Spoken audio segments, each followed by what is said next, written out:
Hey everybody, welcome to Quick Takes Live. I'm Chad Shoop and I'm happy that you're here with me today going through these quick takes where we're going to run through a few stocks because a lot's going on. These stocks are on the move. We're going to start with a couple that I teed up, which is Beyond Meat, Lucid, and Tesla. So these are some volatile stocks that I think you should definitely be taking a look at for better or worse. We're going to talk about that today, whether or not they're on my Bankit or Tanget list. But thanks. I already see some of the comments coming in from stocks.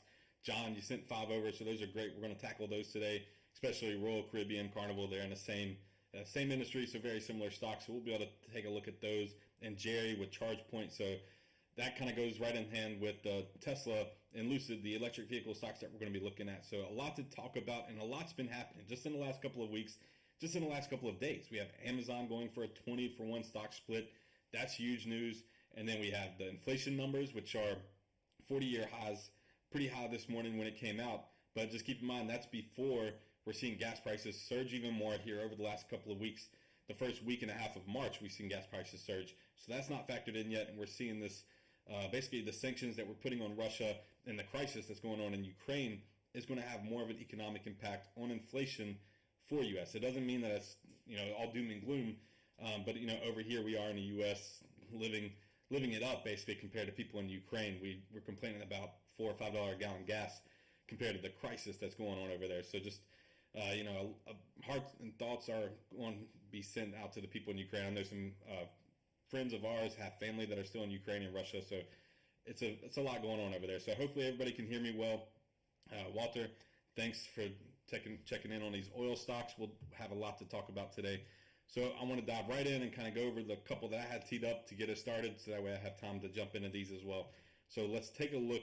Our first one is Beyond Meat that I wanted to pull up here, and we're going to start with the price chart on Beyond Meat just to show you the volatility. Let me move my picture out of the way there a little bit, sorry, so we can see the whole price chart here, because this is the IPO. This is where the stock first started trading.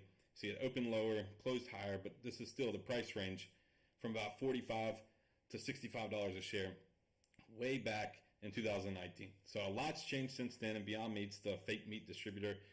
And when you just think about how things are going right now, there's increased prices on the foods and grains that go in to feed the cows that are going to basically produce the meat that most people eat.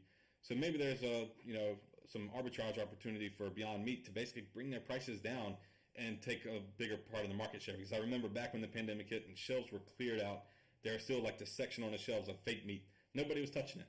And that's probably what helped spark the sell-off that we've seen. This stock has fallen 80% from the highs up here, rolling all the way down to where it's at today.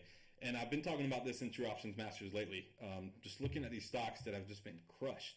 And it's not just Beyond Meat, because this company has a niche in the market that's going to be hard to compete with, hard to break through, and they got this running start. They're partnering with a lot of corporations, a lot of franchises to get their meat out in front of customers. And if they have the opportunity here to capitalize on higher beef prices and then bring their prices lower to actually make them more appealing for customers that were maybe on the fence, because I personally have never tried their meat, so I can't say for better or worse how it is, but maybe that's an opportunity for them that they can capitalize on. And just seeing how beaten down this stock is on the price chart, there's really nothing exciting to look at, except when we look at these shaded quadrants, these are based on my profit radar. So they help us know how this stock's performing relative to the S&P 500.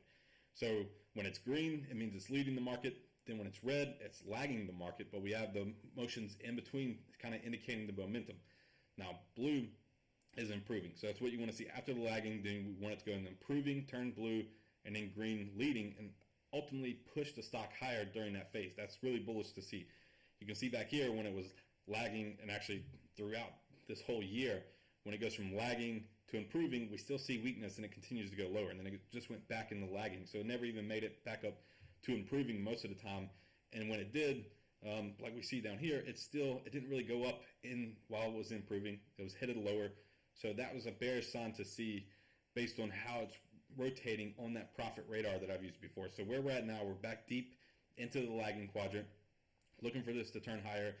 And with these stocks, and there's a lot of them that have just been crushed that I've been writing about, taking a look at, just having on your radar. It doesn't mean I expect them to soar higher from here, but they are very appealing to go bottom fishing on these stocks. And it's because a stock like Beyond Meat, you can put the floor in for for basically $40 a share here. I mean, it could consolidate, bounce around. We would love for it to pop, but this stock is going to be on my Bankit list. And let me see how this works. I added the, there we go. So you can see the Bankit signals now that we used in my other YouTube videos. So now I've added them to this so we can talk about this being a Bankit stock and show it. But we would expect this to rise as it goes through those motions. And just looking back, since it's down here back to basically the IPO where it opened, it's a little below that. Hopefully this acts as a floor. Hopefully more buyers are ready to rush in here and push the stock up. Again, they kind of have an opportunity with the market environment to maybe make something happen. Who knows? But you can be a bullish on the stock here and then just have a floor in the stock around $40 a share in case it falls below that or closes below that, for better or worse. And it could be below it today. You know, the market's selling off again. So if we get back above $40 a share, it would be a buy on a Bankit side. And if it's below that, then I would have it as a Tankit stock. And that's kind of critical as we go through all of our Bankit or Tankit stocks, because it's all based on what we're seeing from these price charts and from the key levels that we watch. So those are going to be critical. We're going to see things flip back and forth, and that's normal. That's how you want to trade the markets. You want to have a level that, you know what, it's not working out. It closed below it, and it's time to get out. So this is just a quick look at the flow algo. We like to look at some of the historical unusual options activity on the stocks and see if anything comes up. I haven't checked today yet, so I just wanted to refresh it. Nothing new today. So no data basically since March on Beyond Meat. And the market's so volatile, even if we had, you'll see some of these other stocks have stuff early in March. They're irrelevant today because the market's moved so much over the last couple of days, and some of these expired before then. There was some dark pool orders right here, 2 of these. And basically that's just totals $350,000 or 350,000 shares. So $14 million that was put on this. But these dark pool orders, they tend to be large amounts of cash like we're seeing. And when they do dark pools, it just means that they're shuffling them through exchanges. So that way they're not immediately hitting the market and coming up as other activity that you see at the same time. So people do this to kind of hide what they're trying to do somewhat. So people flag it and trade it sometimes. It was interesting that these kind of came in the high of the day, came on March 8th. So just a couple days ago, near the highs. So it could have been some strong buying there, 14 million of shares trying to be bought, trying to catch this dip in the stock. So our next stock that I wanted to run through really quick, let's go back to Optima. It's going to be, we want to start with Lucid, just because I wanted to talk about how we're seeing gas prices surge. It's got to be great news for electric vehicles. There's just one problem. They don't have these cars on the road yet. Lucid's not even out there to buy. Teslas are on back orders, and it's very hard to even get a car if you were looking to ditch gas and go all electric. So it's a tough environment right now for them to even capitalize on it.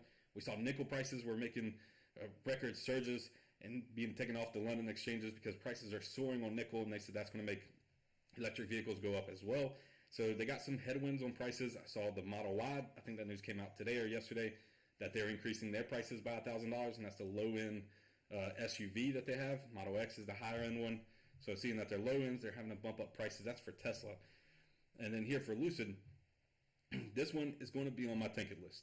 And from looking at the price chart, maybe you think that it's cratered again. It's another one of these stocks that's beaten down. Maybe it's worth a buying opportunity, except you can see that this one just kind of has this range that it's been stuck in from $30 down to about $18, and it's just bounced around. It broke out, and then we saw it fall back in, and now it's bouncing around again. So we're stuck back in this range. And as long as we're stuck in this range, I don't really care to be bullish on the stock, because we know that about $30, that's kind of this key resistance that you can watch. And basically, if it breaks above $30, then you could be bullish on the stock. That would be a level that I would want to watch. That's a major area of resistance that I would look at. It might bounce and hit that, but until it actually breaks above that, I would not be bullish on the stock. I would keep it on my Tankit list.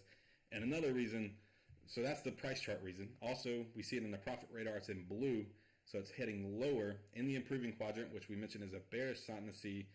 It could still bounce and make it in the leading and show some bullish moves, but it's typically not a breakout sign that it's going through. So this is going to be on a Tankit list for today, and we'll see if we have any unusual options activity on Lucid here. Can't remember if they had any action. I know Tesla has a ton of action. Lucid has a ton of action. So this is a highly traded stock. Again, people that are looking into electric vehicles, all these orders over here today are dark pool orders since March 1st, March 4th, 7th, and 8th, and just racking in a couple millions. But again, it's hard to tell with this information whether or not they're buying or selling, it doesn't really tell you. You got to do more research and then kind of make an estimated guess as to what's going on. Whereas all this activity over here is buys, buying calls and puts. So it's easier to take a look at. You can see that the premiums that we have here, and again, look at the expirations. Today's March 10th, so they expire tomorrow, and they were bought on the 7th. So those are not going to help you out too much. And that was these are in order basically so far by date. So March 7th is the most recent call options, put options that were trading on this as an unusual options activity that were flagged to be somewhat unusual. But I like to look at some of these in premiums and see where the money's going. We see here some of the biggest trades were put options. Again, this is back to March 1st though, so much changed. But I've mentioned before that I like to look out on the calendar a little bit and see where these are coming in. So June 17th, 2022, so they're buying some time. They have 3 months before these expire. They bought the 22s, the 20 put options, basically back to back on March 3rd. And about 700,000, a little over 700,000 in total capital that was tied up, betting on basically the stock to fall from there. So Lucid, that kind of lines up with my ticket analysis, expecting it to head lower. So not seeing anything in the unusual options activity though that really stands out to me. For now, just again, the market's so volatile. You would look short term. We're not seeing any activity come in today on the stock, so we're going to leave it as a tank it. And you can see up top here the put flow was 63%, call flow is 37%, and that's overall. So we definitely sell that. But seeing that they're going out on a calendar on the Junes, that's a little more bearish to me that we're seeing them go buy some more time with that premium. So, one more thing I wanted to show you about Lucid. And this is just, I guess, my own thing. I wanted to see what their car looked like, so I pulled it up. This is their car. This is their competition to Tesla. This is their answer. And I mean, I see it. To me, it doesn't stand out. It doesn't, scream to me like they're a great looking electric vehicle car. This could be different for other people, but I don't know. I mean, I think Tesla is just a slick looking car that really stands out. And this one to try to come in, I mean, it's basically like a Tesla, the sedan look, but just nothing there that really makes it pop to me. That's going to make people jump to them instead of Tesla, that sort of thing. It's just, I don't know, maybe it's a winner down the road, but for now, that Tesla is the ultimate electric vehicle stock. They've been crushing it. They've been just going sky high here on the price chart. And when we just going back to 2019, this is a totally different chart than what we were just looking at. Tesla is the winner. They have the inventory out. They have cars. Everybody's buying them. Personally, I'm not in the electric vehicle guy. I can't do it. We were in one when we were in Tennessee, and the range anxiety was for real. If you're taking a car in a Tesla and you want to actually drive it, and you're used to a gas car and you're busy, you got kids, and you're going to be driving 80 to 100 miles a day, doing some events and stuff. Electric vehicles are just not there yet. They're not practical to do it. So we're a long ways away from it. But we know that Tesla is a very strong electric vehicle stock. Tons of people that drive them are in love with them. They'll never drive any other car. So they're doing a lot of things right. And when we look at the price chart, go back to this little wedge pattern here. We had a wedge pattern, then a breakout, then it pulled back 2/3 of that, basically. Down here before it bottomed, this was a descending triangle pattern. Broke out of that, basically right through here. You can see the trend lines that you would have had to break out, and then finally surged higher again. And then if you kind of ignore this big candles to the downside and just say that the bottom's right around here, right around $800 a share, and that's another basically 2/3 pullback on this move, a little bit more than that, but a big pullback over the last couple of months, and could set up for another rally for Tesla. This is a stock that we are going to put on our bank it list for today, because it's a stock that's almost unbeatable. The amount that it just continues to climb, continues to kind of defy all odds about being a car maker, an electric vehicle maker, and the batteries developments that they have, the solar power. There's a lot going on here, and I think with higher gas prices, people are definitely going to be looking at this. They're going to be putting deposits down. They're going to be wishing they had a Tesla right about now. So I think that's just going to fuel their momentum even more from here. And again, this is another stock though that we will not put a floor in. Basically, $800 a share is where I would put it. As long as Tesla stays above $800 a share, it's going to be on my bank it list. If it falls below that, then it risks closing this gap, falling down into the 600. So then it would be a tank it stock, and I would look to avoid it, at least from trying to buy the dips on it from then, because we still see here it's in the improving quadrant, but you can see that it was in lagging here. Then it went to improving, which is weak, but then it did dip briefly. This is one day. I don't even know if you can see it, but on February 25th, it briefly hit the lagging quadrant. So on the profit radar where it's rotating, it's going to dip into it briefly, and then it started to come up again. And now it's heading higher in the improving quadrant. So that could be bullish to see if we kind of hold this and then enter into the leading quadrant in the coming days and head higher from there. So Tesla is going to be a bankit stock. They have a ton of unusual options activity. So let's pull that up real quick and see if they got anything coming in today. The more urgent, the better. And then we could talk about some of the different things that you want to look at when it comes to unusual options activity. So March 9th, let me make sure I got the 10th covered. Maybe I got to go out to the 11th. See if that pulls up. There we go. Now let's double check Lucid, just since I was actually missing today's date. All right, nothing from the 10th, and then double check Beyond Meat. All right, nothing. So go back to Tesla, and now we'll look at Tesla's. Now that we have the data from the 10th, all the unusual options activity. You see up top here, very bullish overall. This goes back to March 1st. With it being 61% on the side of the call flow. So bullish activity. Sorry, you can't see that, can you? There we go. Take that off. 61% here on the call flow. So bullish activity in Tesla overall. We talked about the stock. People are looking to buy this dip. And Brent, I see the LCID car looks great, but you still don't want one. I mean, exactly. It's all about taste. I just think Tesla's kind of in the middle of the road as far as taste go appealing. They appeal to the older generations and younger generations. Almost the same. I know people that are in their 50s and 60s and love Teslas, and then there's 17 and 18-year-olds that's all they want to drive is a Tesla. So I think that it's a fine line to meet to try to come in between. So as we look at the premiums here, March 10th. So this goes all the way, almost this whole chart, all the way down to here, and 2.6 million in calls out to July 15th. So that's very bullish to see. Another 1.3 million.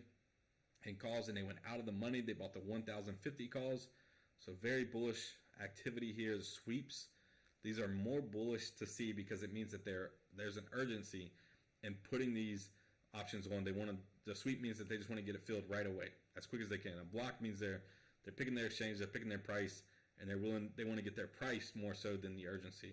So this one, it's actually the same trade pretty much. A smaller amount, but basically they were urgent to get in some, and then they wanted to try to slow it down on a blocked trade. But either way, bullish to see. Then there was some put options here, 1.7 million out to February. I mean out to May. Way out of the money. Pretty good there. $700 puts. Just one thing you got to keep in mind. So we see this activity and it looks great, but remember Tesla's a widely traded, widely held stock, and a lot of people, if they have tens of millions of shares of Tesla, they can buy a put option as a hedge to their holding their stock. So there's a lot of that activity that'll get mixed up and be flagged as unusual. Sometimes it's hard to tell, but either way, even if you're at that point where you're hedging worth of millions of dollars, then something at least is telling you that you're bearish on a stock and there's a reason you're hedging that much at that time. Otherwise, you would play it a little easier. You would just diversify in the market instead of taking a direct hedge on your trade. So overall, though, I like the bullish trade here. The July 15th set 1,050 since it lines up with our bankit analysis. And again, you'd use the $800 floor if the stock closed below that to turn around and be bearish on the stock, or to at least look for some downside plays. But you can see these are on the 10th. These are very short-term trades. They come up as unusual because it's a couple $100,000. They're sweeps, but they're buying the $800 puts with the stock trading around 822 today. They only have a day, so they're just looking to get a sell-off, quick sell-off throughout today or tomorrow. We're seeing some weakness today, but that's all they're trying to bank it on, and it's a big risk at that point. I like to look at the trends. That's still how I use unusual options activity. We're looking at the trend on the chart first and seeing how the unusual options activity either supports or goes against that, and that's why we just kind of factor everything in. All right, so those were the couple stocks that I wanted to kind of kick things off with. Definitely electric vehicles are hot right now. I mean, that's ChargePoint. Jerry, you wanted me to take a look at that. Just since we're talking about electric vehicles, we can pull up ChargePoint, the chart. So there was this was from before that I had drawn up a key resistance, nice descending triangle pattern, broke below that, Now it's coming back up to kind of retest that. Excuse me. But when we look at this resistance here, as long as it's below that, we're going to keep this on our tank it list for now, because when it's trading below this, then it has a major resistance right above it. And the longer that it takes to kind of get above that, you can see if this extends down, if this doesn't test this resistance for another couple weeks, or about a month, April-ish is where these converge. And then you got two areas of resistance, because this previous level is going to act as resistance. This level is going to act as resistance. So that $20 level is going to be critical to watch for charge point. And for now, I would keep it on my tank it list, not trying to play it. But that is one thing. Let's pull up the flow algo for it too while we talk about charge point. But that is one thing that the electric vehicle industry is missing more of, and that's more charging stations. When I rented a Tesla in Tennessee, this is the total experience that we had with, because I was very bullish. I've been trying to tell my wife to buy a Tesla. I wanted a Tesla, and we drive a lot. We have kids that we drive, hours in a single day back and forth to school. If I have to go to the office, if we have to go to the ice rinks where they play, if they want to go to a friend's house, and we're just running all around with kids. It's chaotic. It's chaotic at this point at their ages. So we're constantly running around. And when we had a Tesla in Tennessee, we only drove like 100 and some miles a day. So not an insane amount. And in a gas car, you wouldn't think twice. But in Tennessee, when it was freezing cold, and when we were driving about 115, 120 miles worth of miles driven, we had the Model Y. It was brand new, 2021. 270 mile range. We ran it to basically 50 miles left by the time we got back to the hotel. And this is because we have the heater blasting. We're sitting in the car with the heated seats on for like 20 minutes before the game starts, because we're inside of a hockey rink. So all that just kind of degraded the battery over the time that we had it. And even though we only drove 120 miles or so and sat in the car for 20 extra minutes, it ran through 230 miles worth of range. And it was tough. There's definitely some range anxiety going on when you drive those things, but the charging stations would help alleviate some of that. But still, the time that it takes to charge was, when you plug it up at the hotel, it says 8 hours till full charge. So if we wanted to go somewhere else, you're kind of stuck. You're either stuck sitting there or trying to find a supercharger and getting charged up. So it was a total experience that made us definitely rethink about getting a Tesla. So now we're definitely not getting a Tesla at all. So ChargePoint, though, is trying to change a lot of that, have more charging stations that you can use. This one, we have calls, 102,000. Not a lot of premiums in these, but in April 14th. So this is the only one that kind of stands out. They're looking for a play back up to $19 here by the April 14th. And this is, so they're still not calling for a breakout. So it's not going to change the fact that ChargePoint is on my tank it list, because my tank it list basically had that $20 level. So they're just planning to run back up to that. And that's totally reasonable. As we go back to the chart, you can see where it was at. It's at 17, almost 18 earlier as of yesterday. But then it's in a leading quadrant and just continue drifting back up to 20. So that's a pretty good trade that they're putting on. If you're bullish, it's a way to hedge and a way to play kind of a test of this resistance here in the coming weeks. And if there's some good news or whatever and it breaks out, then you would benefit from that as well. But for me, the way that this chart looks, it's still going to be on my tank it list. All right, so Dot Zone, you like the Lucid cars. Sophisticated, maybe. I haven't, checked out the inside. I know that Tesla's, they have their share of issues too, but Lucid, they're still not out. You can't buy them yet, so, they get a head start. So let's look at Alaska Air Group. So this is John's. Wanted to take a look at Alaska. So this is a little price pattern. It didn't really hold, but we can create the downward price channel that you see it trading in. All right, so Alaska down here in the lagging quadrant, and it's holding within this, so you look for a bounce out of it. And I mean, this is an airline stock that's they struggled to rebound quickly after the pandemic because of the slow returns back to traveling, back to tourism, even going to places like Alaska were kind of not at the top of people's minds. But seeing it in the lagging quadrant here, Profit Radar is telling me they expect to move higher as it goes improving and leading over the next couple of days. And now we're seeing this downward trend, but we still want to see a breakout of that. So now that we're at the bottom of this trend, again, when we talk about managing risk and looking at key levels, your risk is to the upside here, because it can run all the way up into the mid 50s and still be in a downward trend channel. So even if you're bullish on a stock, it's tough to be bullish around this area because you're giving up so much upside. Whereas to the downside, really $44. That's $45 to the downside. And that's kind of your max that you would let this thing go down when you could be bullish here. So this is going to be on my bankit list. I would look for Alaska Air to hold here, to run this profit radar, go back into we saw it here, to go back into improving, which is blue, leading, green, and then you can see it when it's really running, the weakening, this is yellow, can still move higher in that when they're really turning the momentum and headed to the upside, because it went right back to the leading quadrant, which is green. So it skipped going into the lagging, jumped right back into leading. Now we had the pullback, and we're just looking for it to make another run. So bankit stock for today. Let's see if we had any unusual options activity on Alaska Air. Yeah, okay. No data. So nothing unusual that they picked up. I mean, this does not mean that there's a ton of trades going on and that there is unusual options activity. Just Flow Algo didn't pick up on any just yet. So let's go back to Optima. We'll take a look at the Carnival and RCL, which is probably going to be in the same boat, I would just think, just quickly, because they're in tourist industries. Let's just see what Royal Caribbean's looks like. A little different, a little more bullish, but basically the same thing. You ignore that little breakout to the top. And they're both kind of going through this, kind of like Alaska Air Group too. They're going through this pullback. But I like that they're in the lagging quadrant for both of them. It's Carnival, Alaska Air, and Royal Caribbean. So they're both very much in the same spot. I'm going to put them on my bankit list. Same basic argument there, where I'm looking for it to go back through this rotation of hitting the improving quadrant, leading quadrant, get back up into the 20s for Carnival, and then getting up to the 80s. I mean, again, a bunch of room to run to the upside, minimum risk to the downside, at least to where you can cut losses. I mean, of course, downside's unlimited. They can continue to fall all the way to zero, but you would know to cut losses here down around 64, 65 a share. Once we get at the bottom of this, that's when you would look to exit any bullish trades.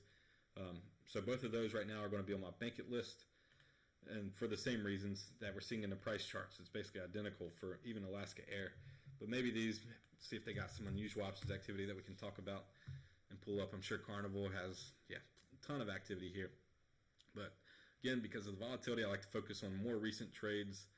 So too short term there, March 11th, not telling you much. There's calls, puts, not a lot of premium. Here's an October put option, so they're bearish, way out of the money. They're $12.50, so they're betting on a crash in Carnival. $142,000 worth of premium that they put on that, and it's a sweep. So that was some bearish trade, and you look up here at the top, the flow sentiment is bearish because it's 84% on the put side. And you can see as we scroll through this, just a bunch of red over here on the premium. Those are all put options. So these are all put options. A bunch of the 1250s out to July. So, I mean, it adds up to millions betting on the downside here for Carnival. So that is a bit alarming. But again, if you're trading this and if you're bullish on a stock, you know where you can cut your losses. So you don't have to let it run that far down. But it is interesting to see so much bearish sentiment on the put side, and then a lot of dark pool trades here for Carnival. So people are moving some money around. They're expecting some big moves. I mean, we see the stocks already on the move. I mean, this just goes back to March. Let me pull up Royal Caribbean before we go back to the price chart real quick. See if they got anything. Yeah, a couple trades. So puts, again, bearish flows 55% to the put side. Got 200,000 on puts out to April 14th. So they are the longest dated that we see here. The rest are March 11th with calls. So it expires tomorrow, so not much going on. These puts are $65. But again, I just wanted to go back to the charts real quick now that we looked at that and just talk about the volatility that we've seen just since March 1st. So this is Royal Caribbean. So March 1st, the stock opened. This is where the stock was trading on March 1st. Opened there, closed down to there, and then it's been choppy. But it's a lot of movement in a week. I mean, we're talking if we go to take the close before March 1st to the lows, it's a 23% drop. And that's really what kind of triggered up. And then we see something very similar in Carnival. See what their drop was since March 1st to the lows, a 25% drop. So the drops that we are seeing in this, and it's a lot of the unusual options activity that will that gets picked up, especially now that we're in times of volatility, is people betting on the trend to continue. So the stock's falling 20%. It's not surprising to go to the unusual options activity and see all that activity looking to the downside. So a lot of bearish activity. But again, look at the price charts. You know that you can have a floor in here, at least not a theoretical floor, but a place to get out and just expect the stock to stay above for you to stay bullish. So let's look at a couple more charts. Oh, I see somebody wants to take a look at Amazon. And that's funny because we did the last quick takes live at the beginning of our second week of last month, and it was Google. They went through a stock split as well, so this time Amazon. So I will take a look at that. I just wanted to work my way down from the top. Palantir, let's see what their chart looks like. So this was an old pattern, broke down to the downside. It's not really relevant anymore. And it's one of those stocks that's just been crushed. You know, you go back to the highs, and these highs are important because this is where people were trading the stock. Somebody bought the stock at literally the high top was $45 a share, the top tick.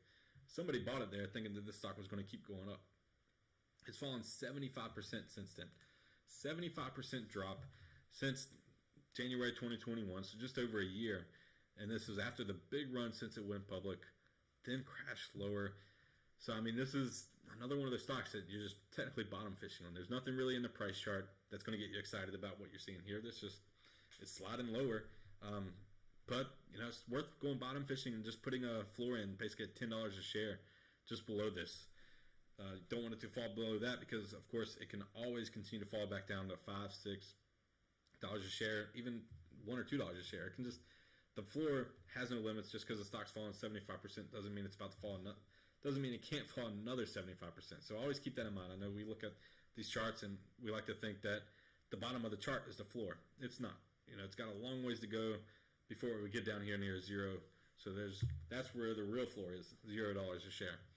So just always keep that in mind when you're looking at these. You can go bottom fishing, but again, below $10 a share, I'd probably get out of it. But because of the beaten downness, how much just these stocks have just been crushed, I put it on my bank list. I like to, you know, I'm an aggressive trader. I like to take flyers on some of these stocks that you see just getting crushed, and this is one of them that it's due for a pop. That's for sure. It's due for just a rebound at the very least. Excuse me. Sorry. And when we look at Palantir, March 10th, April 14th, more put options. But these are in the money, which they probably went to just for cost purposes, but only 93,000, 82,000. Not a lot of premiums been traded here for these options, and very short term. And it's kind of back and forth, even at least the short term calls and puts. We see the put flow, call flow, pretty close, slightly bearish again. And again, that's due to the stocks volatility that we've been seeing. So nothing really standing out to me as we look at the unusual options activity for Palantir. Pure storage. Let's pull that one up.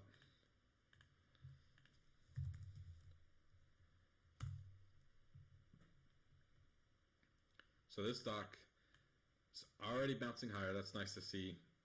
Trying to get back into this uptrend that it was trying to hold this uptrend here, which is great. It's great to see. Definitely a different look than some of these other stocks that we've been talking about and messing around with today. Not beaten down. You see it's in the lagging, or it's in the leading quadrant. We're in the leading, so we're green over here.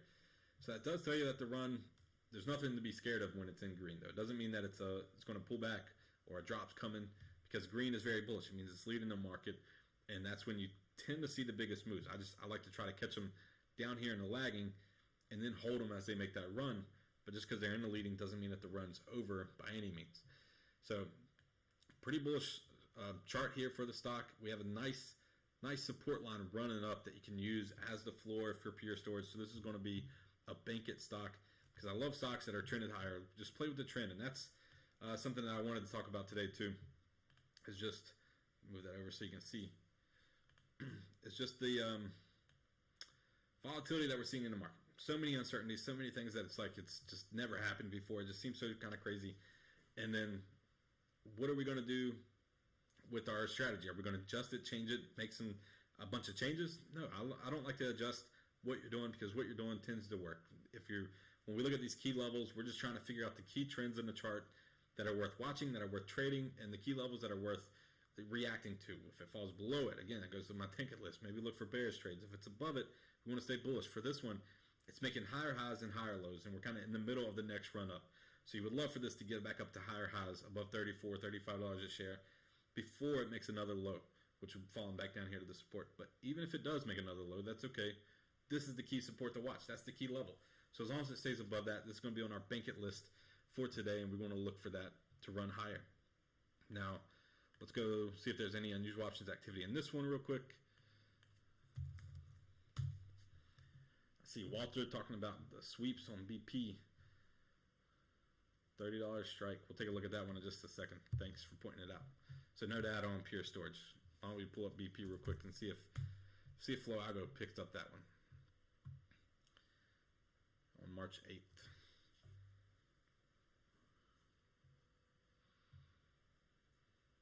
So $30 calls for 1.1 million. Oh, January 23. Yep. So there it is. This is what he was talking about in the chat. What's up with that? So they just bought a lot of time. These are a leap, basically. They went way out. You look at the price per share that they paid, it's $4.20. So they're paying over 10% in premium for basically an at-the-money strike, just betting on it to run higher. But, I mean, what's it do? It gives you unlimited upside from now till January 2023. And let's pull up the price chart, but this is kind of how I've been trying to play this oil rush that we're seeing. The oil prices surging, gasoline prices surging. And I think that the companies that are ultimately going to benefit are a lot of the U.S., especially U.S. companies, London companies, that are going to be seeing an influx in capital spending and capital investments, because we're trying to make our oil production, our upstream, downstream, midstream, all across the board to be more supportive of lower gasoline prices. And that doesn't mean that these companies are going to see massive profits, but it does mean that they're going to see a lot of money pouring in, probably see bigger profits, and just see a lot of exposure for the stocks. And so this stock, I mean, they only paid $4 for that. That's not bad. Just when you look at how volatile the stock's been, that it's in an uptrend. We got gas or oil prices headed to multi-year highs.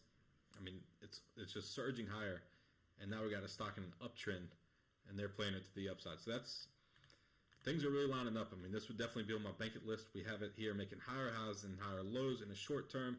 It's in the lagging quadrant, expected to head higher.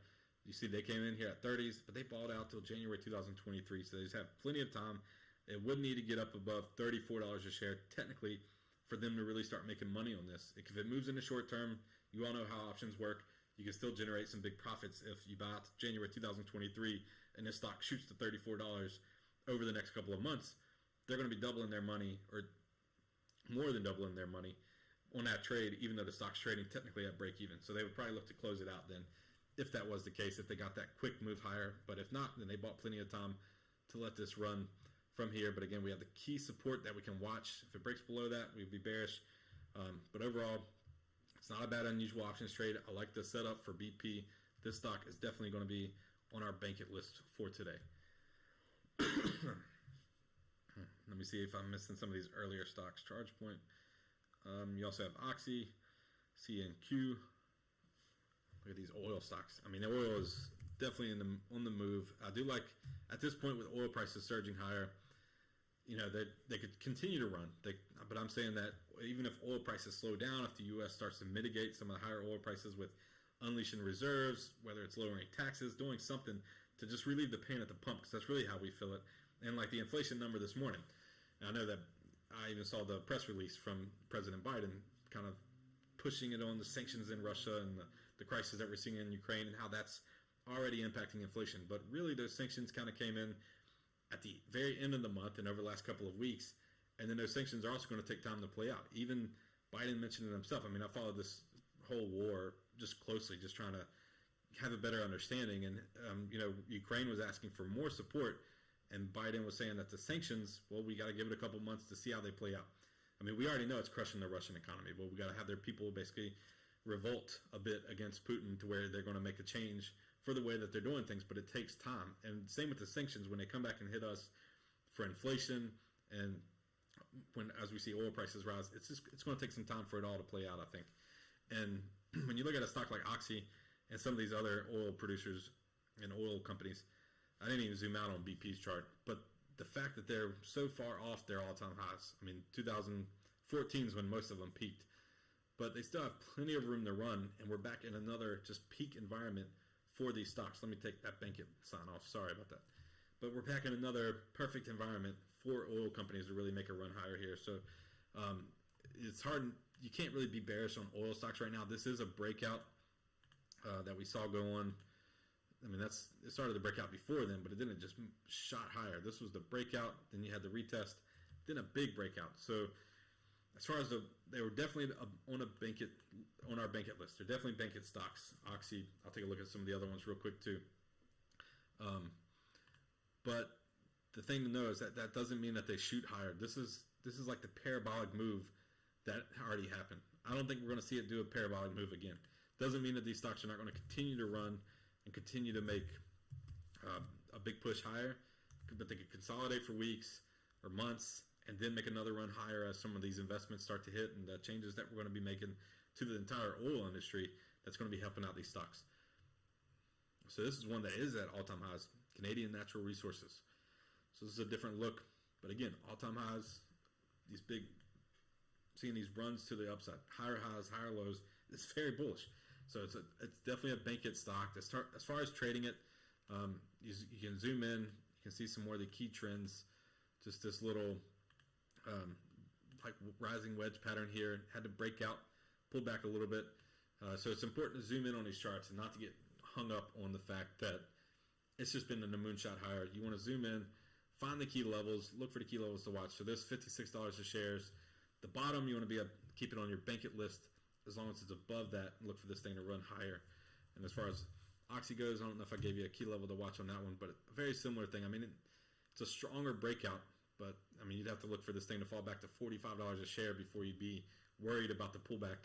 So for now, it's seeing a lot of daily volatility. Oil prices are back and forth every single day, and I don't think that's going to let up. I think we're going to continue to see oil prices fluctuate quite a bit now that they're at this high level, but it doesn't mean that they're not going to push higher. I do ultimately see them going higher over the next couple of months. I see gasoline prices going higher over the next couple of months without immediate input. I think they're waiting too long to kind of take action. In fact, Elon Musk even chime in on this because he doesn't have the electric vehicles to support the demand right now. So he's asking for the government to do more to support that. So $45 basically on Oxy. We also had Rivian. This was an electric vehicle maker. Just trying to run through some quick charts here.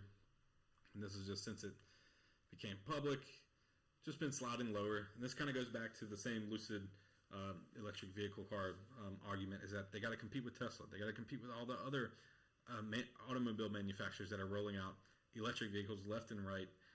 So it's really going to be a tough industry to crack. And if you're trading companies that don't have a dog in the fight yet, they're not even out there on the streets yet. They're not roaming around like a Tesla is.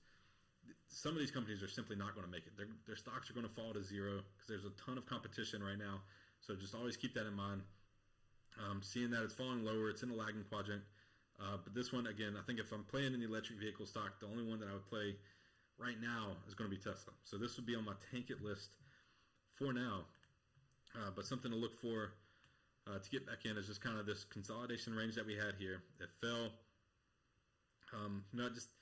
It's not.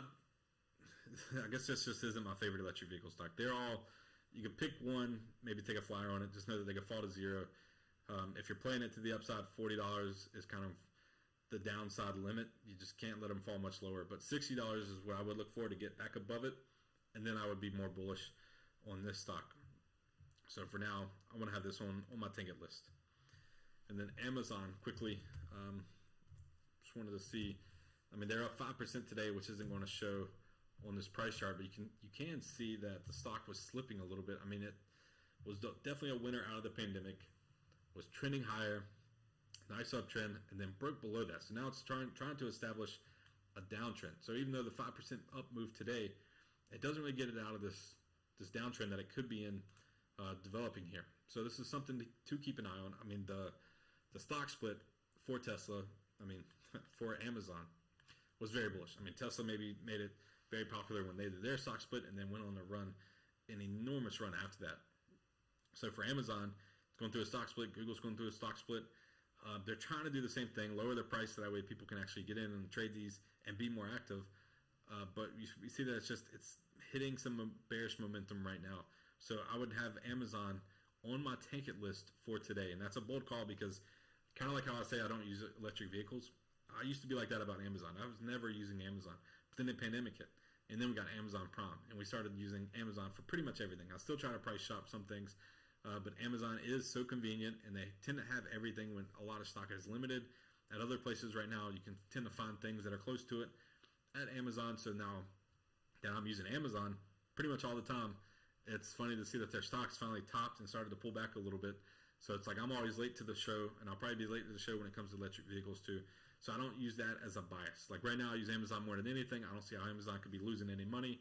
But when they run too high, too fast, it doesn't really matter. It's just the investor sentiment. It can go through a little bit of a pullback. This yellow line on the chart will be the key resistance that I watch over the next couple of weeks. It gets above that on this move out of the stock split, then it would be a great thing to see here from Amazon, and I would be pretty bullish on the stock from there. So having a ticket on Amazon. So that's all that I wanted to run through today. I try to keep these videos about 45 minutes or so. So it's lunchtime, it's noon, so I'm going to take a break. But again, thanks for everybody leaving their stocks, their comments on the chat. Thanks for joining me for this Quick Takes Live. I hope that you can join me again. Make sure you subscribe to our True Options Masters channel so that way you'll get notified like right away. Whenever we go live, you'll see the notification come up. Then you can jump right in instead of having to wait for that True Options Master email to tell you to jump in.